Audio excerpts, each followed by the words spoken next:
Hello and welcome to my presentation on parenthood. My name is Tiffany DeCordova and this is for our SOC 323 Marriage and Family. So what factors need to be considered when deciding whether to parent or not? According to this study by McCoby and Martin asserted that a primary goal of parenting, regardless of cultural and SES background, is to do what is necessary to enable children to become competent, caring adults who are able to function well within society. So, as a parent, are you willing to do what it takes to help your child to be successful?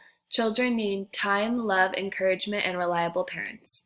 I currently work at a preschool, and it is honestly pretty evident to me when a parent doesn't spend much time working with their children on basic things like learning their colors or learning their numbers 1 through 10. So I try to work with them a lot, and it's just not that I'm judging the parents, but just that they need to. I think a lot of parents don't realize how much time and effort needs to go in to help your children. So there are also many rewards and costs to parenting. There's the value of children perspective, which was discussed in our book. Children bring a wide range of perspective to our lives. We learn so much from little kids. I currently work with the infants and 1-year-olds at my job, and I learn so much more from them than I would if I was working at my previous job at a grocery store. So it's really honestly insane how much children you learn from them, but they also learn from you.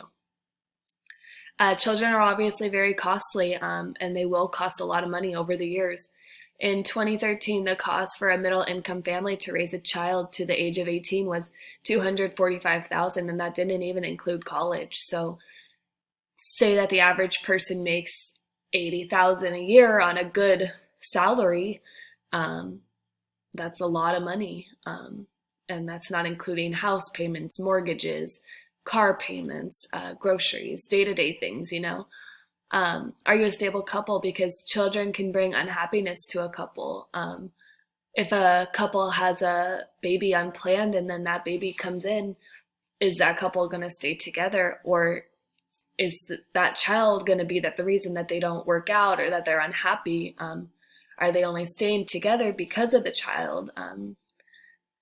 So parents are also more likely to experience depression than non-parents. I found this in the book, and I was actually very intrigued by this because, I don't know, you would think that when you become a parent, like, oh, you're happy, you have a kid, you have possibly a spouse or a significant other. But really it's not true because with being a parent, you have the feeling of like that you're failing your child, that you're failing in your marriage, that you're failing at your job because you're not doing everything that you can because your focus is on your children. And then another factor that should be considered is when you're deciding whether to parent or not, can you do adoption? Or are you going to have your own children? Be open to anything. Because I think a lot of people kind of just skip over the idea of adoption and they want to have like their own children, which totally understandable, but there's also many benefits to adopting, not only for you, but for that child, obviously. And then parents need to be willing to leave their lives and give everything to their children. This is not to say that parents do not need breaks and to have days where they want to do what they want to do, because we certainly need that as parents, but a parent needs to be willing to give up parts of their lives for their children. So what I mean by this is if say a husband is constantly going out with his buddies after work, getting a beer, doing things like that. Maybe once he has a child, he only does it once a week or something just because the mom needs help with the baby at home. So it's giving up little parts of your life where you can. How have the trends in parenthood changed? So specifically from the 1950s to the 1980s, studies found that parents in the United States with lower income and education levels tended to stress children's obedience or conformity as a terminal value, whereas parents with higher income and education levels tended to stress independent thinking or self-direction. I found this from a case study, and I thought it was really interesting because how times have changed from the 1950s up to now is completely different. So it's just very interesting to see those trends and then where maybe they're not so trendy. Couples are also waiting longer to have kids because they want to be more financially stable and emotionally stable.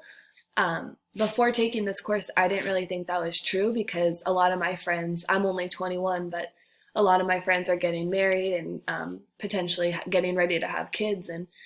But when I take a step back and I look at my job at the daycare, there's only a handful of parents that are young, like in their 20s or so, and most of them are in their 30s. And it's really interesting because I wouldn't have thought that before I took this course or before I started working at the preschool. Couples are also choosing to have fewer kids. 2 kids is now the most common in the United States.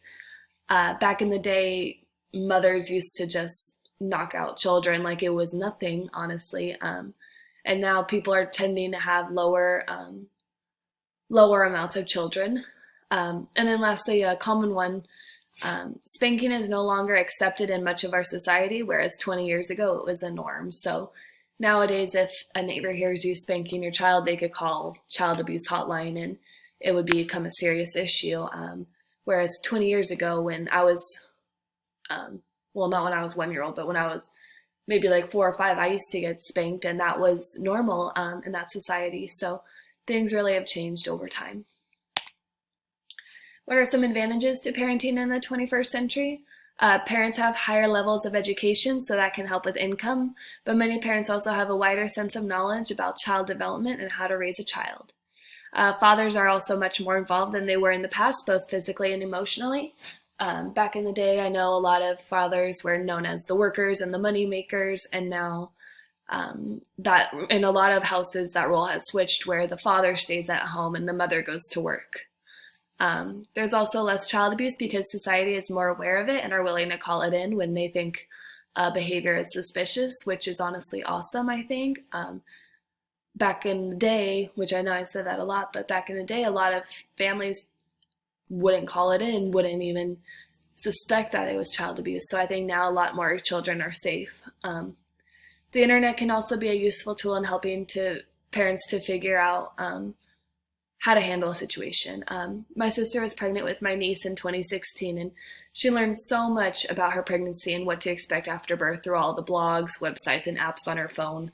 Honestly, it got annoying at some points because of how much she was on her phone, and like she would tell me every day, oh, my baby's the size of a peanut, or oh, my baby's the size of a melon now. But it's honestly amazing how much technology has impacted our lives for the better. There's also more childcare centers for when parents have to go to work and they can't watch their kids and stay at home. And then social media can be beneficial to mothers because a lot of mothers will share their insights on parenthood, the good and the bad. So an example is I follow Jana Kramer, who's an actress and a singer, and Sean Johnson East, who is the professional gymnast, on Instagram. And I noticed them constantly sharing with their followers the hard parts of parenting. Janet Kramer will often even post pictures of her crying because motherhood is not easy, and all mothers need to be aware of this. Famous or not, no one has it easier just because they're a mother. Motherhood is hard, but so worth it if you're ready. And then some challenges with parenting in the 21st century. Work and family often collide. According to our book, a majority of parents worry about juggling work and family demands and wish they had more time with their children. So me, right now, I'm working 40 hours a week at the preschool, and when I come home, it just seems like I'm cooking dinner and then I'm ready for bed, and I don't even have children, so I can't imagine what the mix is going to be like when I do get married and have kids. Parents often have to care for their children as well as their own parents. Caregiving can give a lot of satisfaction, but it can also increase stress. So a lot of parents are having to care for their parents and also their kids, so it's a lot of caregiving going on. What children learn in schools could potentially go against what parents teach their children about at home. An example of this could be about America. The children's parents could absolutely love America and the country they live in, but the child's teacher could see negatives in America and teach about those, such as everything that happened this past summer with George Floyd and the Black Lives Matter movement. So even if there is a curriculum to follow, it's not necessarily that the teacher will follow them. And then social media can make it seem like you're supposed to have it all together and be the perfect parent. such as make your own baby food. Breastfeeding is the best thing for your baby, only organic foods, but it's really important not to compare yourself to what other parents are doing. So here are my references. I used two journals and then the textbook. So thank you for listening, and I hope you have a good rest of your week.